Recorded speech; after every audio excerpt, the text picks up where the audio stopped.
American taxpayer. There are a few different ways that we're doing that. There are a few different affirmative actions that we're taking today.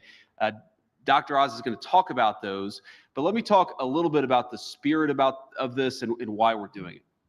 So number one of the examples of fraud that we've seen in Minnesota that we verified that is just awful is that a program that existed to ensure that autistic children had access to some after-school services has made a number of people rich, not by providing services to needy children, but by allowing fraudsters to take money that ought by right go to American citizens and to American families, and to set up sham businesses, set up sham clients, set up people who are not even autistic but claim to be autistic in order that they benefit from the money that's out there. Now, what does that mean? Number one, it means that a lot of people are getting rich off the generosity of American taxpayers, but more fundamentally and more importantly than that, it means that there are kids in Minnesota who deserve these services, who need these services, and they're not going to those kids, they're going to fraudsters in Minneapolis. That is unacceptable, and that's the sort of thing that we're cutting off with this action today. Let me make one final point about the spirit of this. You know, one of the things I love about our country is that we're a generous country, we're a generous people. We take care of our fellow citizens who can't afford medical care because they're down on their luck. We take care of people who can't afford to put food on the table, even though they work hard and play by the rules. We recognize that we're all in this together, and part of the reason why we have Medicaid, or part of the reason why we have food stamps, part of the reason why we have these programs is we want to make sure that kids who grow up in families not all that different from the family that I grew up in, that they have access to the basic necessities: food, medical care, after-school services when their family needs them, but they're unable to pay. What's happening in Minneapolis, in California, in a number of states all across our country is that the generosity and the good hearts of our fellow Americans are being taken advantage of. We're taking that social contract that says that our American citizens, we take care of one another, and we're allowing a few bad actors to get rich off that generosity of spirit instead of providing the services to the kids who need it. This is disgraceful. It has happened for too long. Far too many people have gotten rich by taking what is the best of the American spirit and getting rich off of it instead of providing services to kids who need it. That is stopping today. We're taking a whole of government approach in the Trump administration to take this fraud seriously. What Mehmet Oz and his team at CMS have done is really remarkable, and it's just the first step of our efforts. So without further ado, let me turn it over to Mehmet to say a few words about what he's doing, what his team has uncovered, and what they're accomplishing with this new action. Dr. Oz. Mr. Vice President, I appreciate the leadership on this. There's no question that his commitment, the Vice President's commitment to rooting out this fraud, is going to make a massive difference in preserving and protecting our nation's public health programs. It's going to protect patients. I want to thank President Trump for pushing all of us to make sure we protect our most vulnerable Americans, the ones that JD mentioned, the ones he grew up with, the ones all of us know in our lives. It also protects taxpayers from attacks on our healthcare system. Secretary Kennedy has spearheaded these efforts, and thanks to his leadership, I'm proud to announce the largest fraud initiative, anti-fraud effort of its kind in CMS history. Now, why is this action necessary? Last night in the State of the Union address, the President spoke about the affordability issues that we have improved dramatically in this administration. But let's put some numbers on healthcare. The average family puts about $27,000 in the healthcare a year. They only pay $7,000 themselves, which is a lot, but there's an extra $20,000 invested for them. This is not a reasonable amount of money to spend. We have got to bend that curve downwards. It's unpredictable as well when you have to make these expenses, and the fraud that we're experiencing in America is making this already dangerous problem much worse. So we're going to fix these issues. The President last night spoke about the need for price transparency. That's going to help by making people more aware of what they're paying. It's also going to help us at CMS figure out what you should be paying and identifying fraud. To that note, the President announced last night that he's appointing our Vice President to lead the war on healthcare fraud, a wise choice. Your passion for this will make a huge difference. This is not about the money by itself. This is about people's lives and our culture, our shared values that have allowed these beautiful programs, Medicare and Medicaid, to survive brilliantly for 60 years. We believe, listen carefully, we are spending $300 billion a year in healthcare in this country for fraudulent, abusive, or wasteful purposes. $300 billion. Let's put that in perspective. If we could reduce fraud by 5%, which is at $300 billion, we would take the trust fund that's going to take care of all of us as we get older, and we would allow it not to expire in 5 to 6 years. We would double its life expectancy. That's massively important if you're going to trust the social safety net to be there for you. You deserve that social safety net. It's there. It's created. We're not going to let fraudsters steal it from you. The stellar CMS team, I want to call them out. Kim Brandt, who's videoing me over there, Dan Brillman, Capri Snap, Steph Carlton have worked tirelessly to put this together. They've been rooting out criminals all year long. I know as well what it's like. I visited all these areas, personally witnessed what it's like to see something you know is wrong and wonder why no one tried to fix it. It's infuriating. The vice president described very accurately exactly what you see on the ground. These self-serving scoundrels, that's what they are, who rob our federal and state health programs, have decided it is worth the risk. I'm going to make a proposition to you. If you commit crime on Medicare or Medicaid in America and you steal, let's say, a couple $1 million, your jail sentence, first-time offender, maybe a year. For a lot of folks, that's a good deal. We have to take these crimes seriously and treat them as seriously as if they were bank robberies, because they're more dangerous than bank robberies. People get hurt during them. Let me share some of these horrible stories. The vice president started highlighting autism. Let's get into the details of what's really going on in Minnesota. These are real cases from our group at CMS. These are adjudicated numbers. There's a fraud scheme in Minnesota where criminals, soon to be criminals, pay moms $1,000 roughly in order to enroll their children as being autistic, falsely, dishonestly claiming their children are autistic. They then bill Medicaid, this has already happened, millions of dollars for services that were never rendered, never delivered by a qualified staff member. These schemes disproportionately involve immigrant communities. They're insulated, they're able to organize efforts, and sometimes they don't understand what's going on. And it ultimately diverts resources away from kids who truly have autism. Because if every kid in the neighborhood has autism, then nobody has autism in terms of how you can manage them. There was one behavioral, and by the way, these kids, they carry that diagnosis of autism the rest of their lives. Their mom made a bad decision, the kid pays the price for the rest of their life. There's one behavioral health organization, Mr. Vice President, in Minnesota. They received $11.5 million in Medicaid payments, but the top biller submitted 450 days where they claimed they were working more than 24 hours a day. I mean, even in the White House, that's tough. It's hard to work more than 24 hours a day. How it didn't get picked up is shocking to us at CMS. There are other red flags in Minnesota, including hundreds of beneficiaries receiving treatment linked to one location, which was impossible physically to be true. We had 8 beneficiaries in one of these substance use disorder centers, 8 who were already dead. But the center was still billing us. Not only did they let the person pass, they kept billing for it. That's the level of average we're talking about. So CMS is done paying and chasing. We don't think jail sentences are the right way out. These criminals flee the country. Many are foreign nationals. Instead, we're launching the largest action against fraud that we've ever taken. The money's not going to ever leave the building again. We're going to start draining the swamp of the crooks that have inhabited it and are defrauding us. There are 3 bold actions. The first, and for many of you, maybe the most important, is we're going to, for the first time, take a massive action to defer funds to a state. Let's start with this Medicaid program in Minnesota, which serves pregnant women. Medicaid takes care of our children. 53% of kids are born in the poverty. They're supported through Medicaid. Disadvantaged seniors, individual disabilities. It's unponderable that you would take advantage of these precious programs, yet they are putting it at risk, all of it, by stealing the money.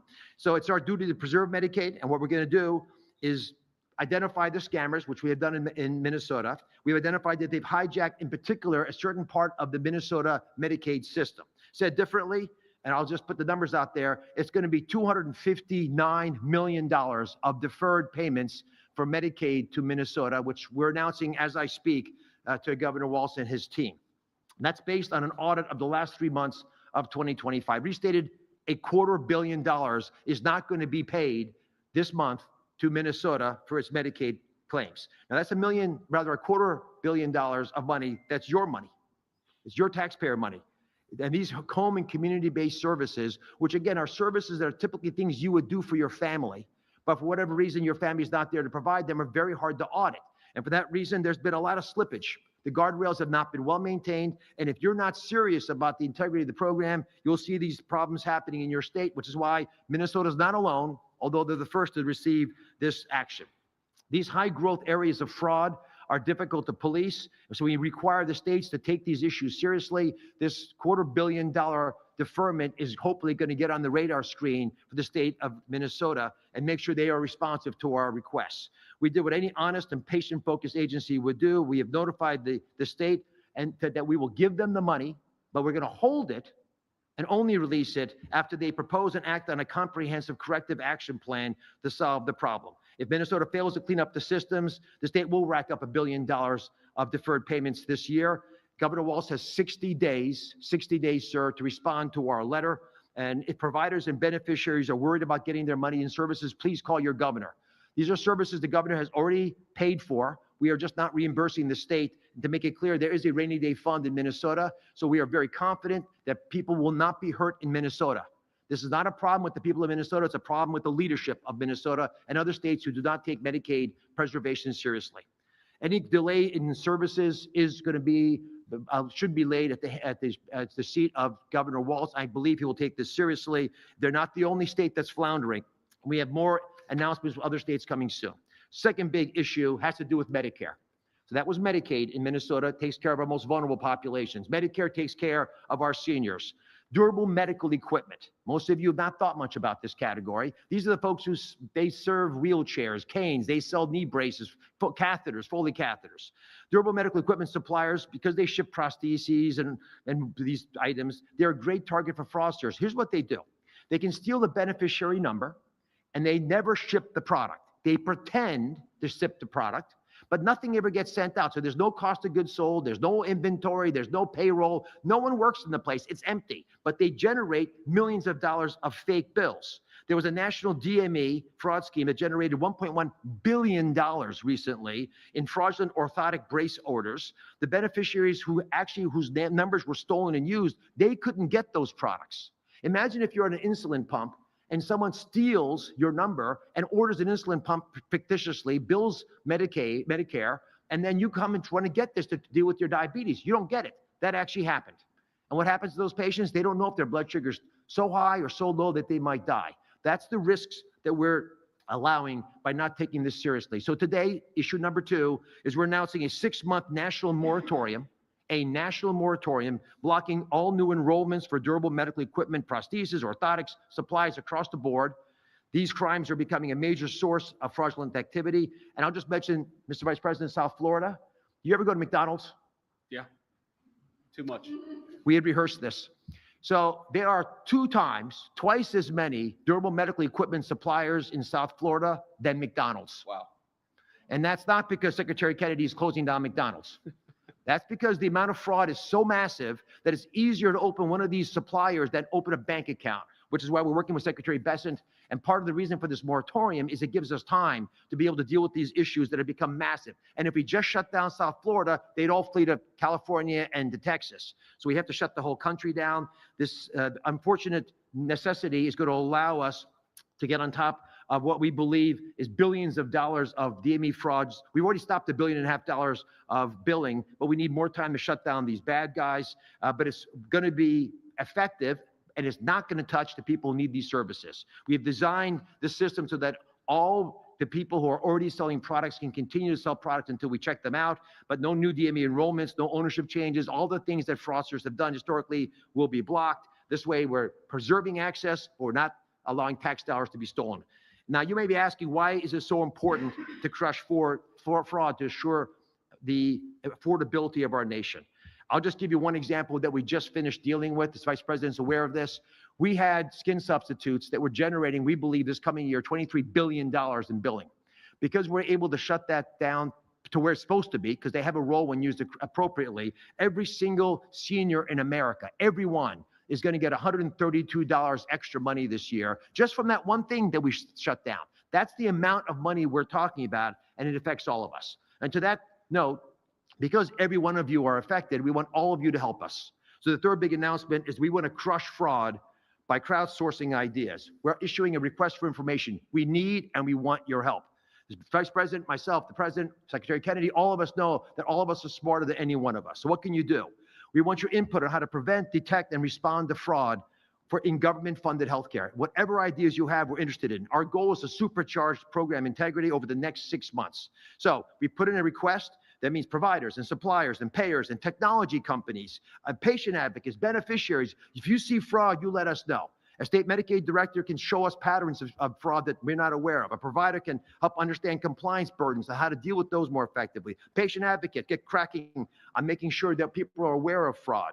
And like we have done already this year by pulling in those kinds of ideas, we've stopped almost $6 billion from leaving the building, but that leaves a lot more out there that we can take advantage of. So over the next 60 days, the Crush Initiative we just issued is us asking you to help us build something better, to help the brave patriots out there who want to play a role to play a role. Call 1-800-HHS-TIPS if you see fraud, or just go to cms.gov/fraud. Those are simple, easy ways for you to help us address the problems the Vice President highlighted.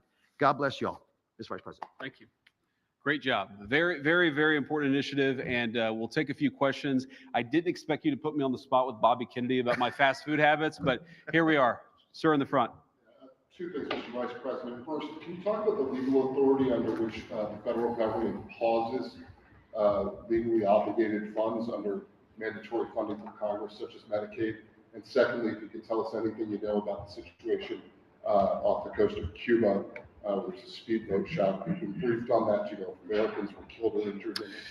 Yeah, so on the second thing, actually, Marco briefed me about 15 minutes ago on it, but we don't know a whole lot of details, and so I'll defer to the White House to provide more updates as we get them. Certainly, you know, a situation that we're monitoring. Hopefully, it's not as bad as we fear it could be, but can't say more because I just don't know more. On the question of the legal authorities, I mean, inherent in Congress's assigning of the administration, actually, you know, we're the ones who spend this money. Congress appropriates it. We're the ones who actually make sure this goes to the people it ought to go to. And inherent in that is making sure that it only goes to the people that Congress says that it should go to. We shouldn't be sending money to fraudsters. We should not be sending money to companies that are committing mass fraud. We shouldn't be sending money to anybody that's trying to defraud the American taxpayer. So I know, you know, Oz and his team, he's got the best team, I think, in healthcare anywhere in the private or the public sector. It's one of the great things I love about working with Dr. Oz is he's brought great people along with him, and congratulations on this. But I feel quite confident we have the legal authority to do this. And again, I'd reiterate, we don't want to do this. Like, we don't want to be in a situation where the state of Minnesota is being so careless with federal tax dollars that we have to turn the screws on them a little bit so that they take this fraud seriously. You heard Dr. Oz say this. Tim Walz could call him, could call me, could call anybody in the administration, and we've given him 60 days to respond to this. All we need the governor and the administration in Minnesota to do is something quite simple, which is to show that before you give Medicaid funds to somebody, you're taking seriously whether they provided the services that they say that they're providing. And the fact that there are so many people handing out millions and billions of dollars of federal Medicaid money without even confirming that they're doing the thing that they say that they're doing, it's a disgrace. It's a defrauding of the American taxpayer, and we're stopping it. Caitlin. Thank you, Mr. Vice President. Two questions. One, on the 60 days that Governor Walz has to respond, what exactly is the condition that he needs to meet for this funding to be released back to his state? I just wasn't really clear on that. And secondly, on Iran, while you're here, can you explain to the American people why the United States would need to strike Iran to stop them from getting a nuclear weapon if the United States obliterated their enrichment program last summer?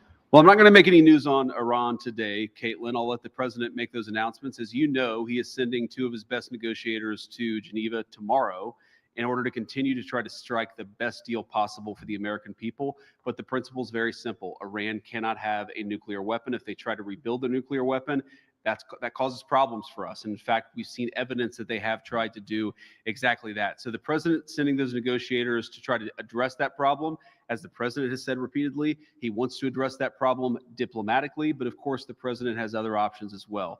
On what we need to see from Governor Walz, I'll say something about that briefly and then turn it over to Dr. Oz. Look, it's actually pretty simple. What we want to see from the governor of Minnesota, from the entire administration there in Minnesota, is some affirmative steps to make sure that the people who are billing us for Medicaid services are actually providing those Medicaid services. The main source of fraud, whether it's a small business or a bigger company, is you have people who are billing the government millions, tens of millions, billions of dollars saying that they're providing a service, but there's no actual confirmation. There's no follow-up to ensure that they're actually providing those services. We want to see that follow-up from Minnesota. Dr. Oz maybe can speak to a little bit more about how exactly we want to see that. Let me combine both these questions. So on December the 7th, we sent a letter to Governor Walz asking for a corrective action plan, which is a mechanism for us to extract from the state what they think they can do to fix the problems. The answer we got back at the end of the month, which is what the deadline was inadequate. We alerted them to this. We issued guidance that we were going to defer income based on an audit of last quarter's money. So we actually went dutifully through all of the bills that were sent to us. We found that of these high-risk services, roughly half of them, you really couldn't trust the data we were looking at. It's not that the numbers don't add up. The backup to the numbers is not there. So what do we need to have happen? We need to know that the providers actually are the real providers. Oftentimes, there's no person that you can associate with the treatment itself. We need you, after you adjudicate who these providers are, make sure they're not already in trouble for doing bad stuff, and then evaluate all the current providers to make sure they're supposed to be able to provide these services. And there's a whole slew of tools that we can use, including checking before you pay the bill that the bill is legitimate. That prepayment review is incredibly important. It's cumbersome. It's clunky. We wish we didn't have to do it. But I'm going to highlight something that the Vice President mentioned. These are services that we normally would not pay for. They're services we give to you because your family can't do them for you. If it's a hernia operation, there's a dozen people who have credentials, licensing. We can use a scar. But if your service is transporting you to the doctor's office and you can't tell me who actually drove the car and why they billed so much, and did the patient even go to the doctor's office, then we have to do our job, which you would want us to do, which is to ask for some backup. And there wasn't any backup. So to echo 60 days, that's the deadline. We expect to hear back. We've been following the rules meticulously to do this correctly, which is one of the reasons we're optimistic will be effective in Minnesota. Great. Mr. Vice President, I'm just wondering about this huge universe of fraud that you're talking about, $300 billion. Like, how did you arrive at that number? What number is realizable in terms of savings? And you've mentioned California, you've said that you're going to move on to other states. Can you just give us a kind of snapshot of where you see that? And are all of the states that you're going after and where you see these problems ruled by Democratic? I mean, California and Minnesota are both Democratic-run states, so just a little bit of a preview. Well, you said ruled by Democrats. We didn't use that word. You did. But here's what I'd say. $300 billion in the grand scheme of how much the federal government spends on healthcare services, it sounds like a ton of money. It's actually, the federal government spends well over $1 trillion in providing medical services to the American people. And based on what we've seen, based on the amount of services that we've seen that have been billed that are fraudulent, and also based on the fact that in a number of blue states, and this is true as far as I know only in blue states, where you have illegal aliens encouraged to get on the Medicaid program, we actually think $300 billion may be conservative. And we certainly, our ambition here is to get as much of that money back for the American taxpayer as possible. Again, we're taking the social safety net. We're taking something that exists for the benefit of people who can't pay for medicine on their own. We want to help our fellow Americans. We can't do that if those programs are being defrauded by people who either shouldn't be here in the first place or have the legal right to be here but are committing criminal acts by defrauding these systems. Can I clarify one number? Go ahead, please. Just on the numbers, the $300 billion is from the Kaiser Family Foundation assessment of estimated 5% fraud in all healthcare, not just federally funded healthcare. So it's 5% of the total, roughly $6 trillion. We spend almost close to $2 trillion, $1.8 trillion of federal monies. So the federal portion will be about $100 billion. And we believe much of that would be achievable. It's not fraud, it's fraud, waste, and abuse altogether. Sorry. Yep. No, man. Thank you very much. Yeah, you can go first and then you. Okay. Thank you very much, Vice President. As you know, the Kurds have been loyal allies to the United States for decades. You're fighting dictatorship in Iraq. We're fighting terrorism in the region. And recently, President Masoud Barzani worked closely with the U.S. Special Envoy to Syria to help find a peaceful solution to the conflict there. How do you see the future of the strategic relationship between the Kurdistan and the United States of America? Well, look, let me be brief here because we're here to focus on the fact that way too many people are defrauding the American population. But, you know, we have a great relationship with the Kurds. The president loves the Kurds. I know that the entire administration, we've had great contacts and great friendships with the people, the Kurdish people in various countries all over the world. And look, our attitude is we want those people to be able to live in peace and harmony and prosperity with their neighbors.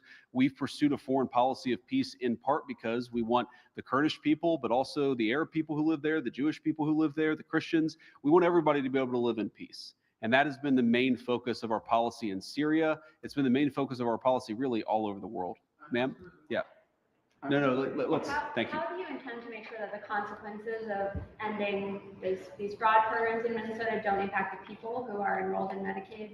And at a bigger picture, how do you think that the polls show that Democrats historically have the advantage on healthcare? Do you think that these efforts on fraud might change that for Republicans? Yeah, I'm not really worried about the politics. I'm worried about the justice of it all. I think it's offensive that American taxpayers pay into these programs and they are defrauded. And I think in some ways, more significantly than that, it's really sad that American children who need these services aren't able to get them because it's going to fraudsters instead of somebody else. So here's what I think. I mean, look, we're certainly going to make sure that our anti-fraud efforts go after the fraudsters and not after anybody who actually benefits from these services. But I actually think the question is a little off in a way, because the problem is not going after the fraud. The problem is the fact that these programs are being defrauded to begin with. They will not exist. Our social safety net will disappear unless we take fraud more seriously. So what I'm most worried about is that unless we preserve these programs for the next generation, they're going to disappear and all the money is going to go to fraudsters. Go ahead. You're mentioning a lot about justice of it all. So what exactly would that look like? Dr. Ross mentioned that jail sentences aren't necessarily the right way to go. Is there a way to claw some of this money back?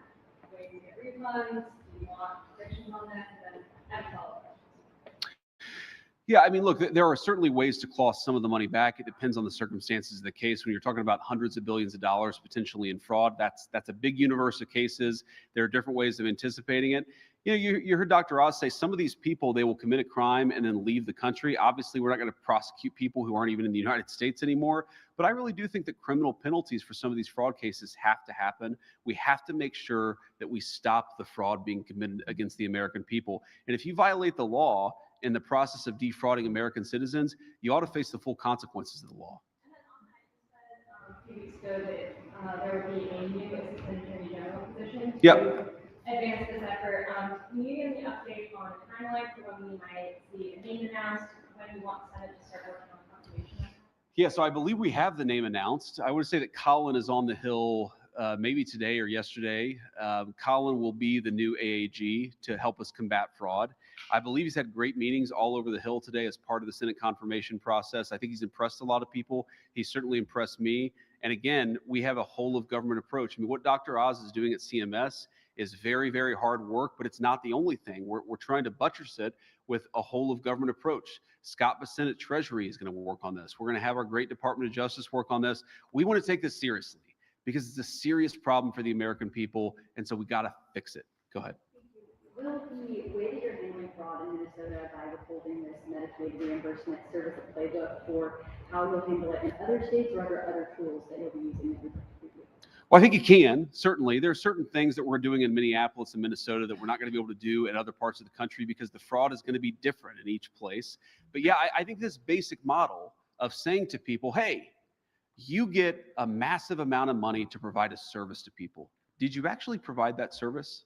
The fact that it's even controversial that we're asking these questions as a government goes to show how much the culture of fraud has permeated Washington, D.C. Think about this. We're talking about people who take money from autistic children. They pretend their children or some other person's kid is autistic. They collect a fat check. They don't provide an ounce of services. And then the very money that's supposed to go to needy kids isn't there anymore to help those needy children. The fact that we have so normalized this, and the fact that I guarantee there are going to be voices in the media, there are going to be voices in the state of Minnesota who say, this is hurting children. No, it's hurting fraudsters. The way to protect kids is to go after those fraudsters, which is what we're doing. Sir. Thank you for taking questions. Dr. Oz mentioned the word guardrails when it comes to this. Can we expect the federal government look to implement new guardrails to prevent the normalization of fraud like this from continuing? Do you believe it would be more effective for states that you're investigating to put up guardrails? Do you think that the best way to do it would be a mixture? And what message should a move like this that you're announcing today send to other states that might be under the microscope? I mean, look, we would love to better work with the states here. We need the states to combat this fraud. And frankly, if Minnesota had done a better job of combating the fraud, we would not be here at this press conference today. We'd send out a letter celebrating the fact that Minnesota had worked with us to cut down on some of the fraud. I'll let Dr. Oz speak a little bit more to that question. But look, the best way for this to work would be for the federal government to work with the state governments. We'd love for that to happen. I think you're going to see that in some states, even some blue states, but you're not going to see it in others. The working family tax cut legislation, for the first time in a long time, aligned the president and vice president with the governor so they have the same goal. So we've been talking to the states a lot. We are generating some frameworks that we believe states could apply. Medicaid is run by the state. They know their most vulnerable populations well. It's different than Alaska on the North Shore slope where you can't get there this time of year to southern Alabama, lower Alabama, or LA as they call it. But the reality is there are similarities that govern some of these programs, especially the ones that are high risk. And so we're going to share those best practices. But the techniques that we're using in Minnesota can be applied in other states.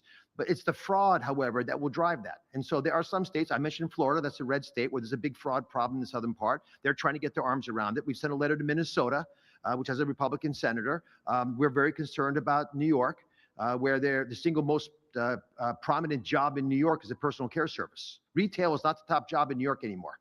And so in California, there are more hospices, I believe, in Los Angeles County alone than the rest of the country. So these are aberrancies that are hard for the states sometimes to see, but your first inclination, if you're the vice president and you're running a task force, is to look at those areas and say, how can you ignore that kind of a discrepancy, especially when there's been a massive uptick in some of these services in a short period of time? Great. We'll take just one more question here, sir. What is your message to the people of Minnesota who are still upset by the ICE surge as well? And this is just one more thing on top of that. Well, first of all, I think our message to the people of Minnesota is that we love them. They're our fellow citizens. We're trying to do right by them. And part of the reason, in fact, the main reason that we're doing this is that we want to make sure that the people of Minnesota have access to the services that they're entitled to. We want poor kids in Minnesota, lower income families in Minnesota to be able to get the health care that they need. We got to stop the fraud in order to make sure that happens. We want to make sure that if you have a special needs kid and we have a program set up to help that special needs kid, that the money goes to the special needs family, not to a fraudster who's getting rich off the generosity of American taxpayers.